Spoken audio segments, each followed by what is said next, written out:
સ્કૂલમાં આગ લાગે ત્યારે એને બુઝાવવા માટે ફાયર સેફટીના બાટલા હોય છે, એ આપણી સ્કૂલમાં છે, બરાબર. આગ લાગવાના ઘણા બધા કારણો હોય છે, પણ મુખ્ય 3 કારણો હોય છે. કોઈ પણ પદાર્થ હોય એને ગરમી બહુ મળે ત્યારે આગ લાગે, અથવા તો એને હવા મળે, અથવા એને બળતણ મળે. આ 3માંથી એક વસ્તુ આપણે દૂર કરી દઈએ તો આગ છે એ બુઝાઈ જાય છે. આ જે ફાયર સેફટીનો બાટલો છે એની અંદર CO2નો પાવડર હોય છે કે એની ઉપર એવું પડ બની જાય કે એને ઓક્સિજન, હવામાંથી જે ઓક્સિજન હોય એ મળતો બંધ થઈ જાય છે, એટલે આગ છે એ ઓલવાઈ જાય છે. અથવા તો આપણે એવી રીતે કંઈ વસ્તુ હોય તો એના ઉપર ધૂળ નાખીને પણ આગ છે એ ઓલવી શકીએ છીએ.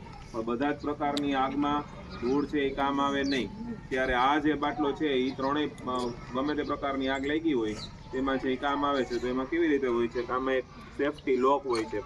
આ પિન હોય છે એ જ્યાં સુધી આમ બંધ હોય છે ત્યાં સુધી તમે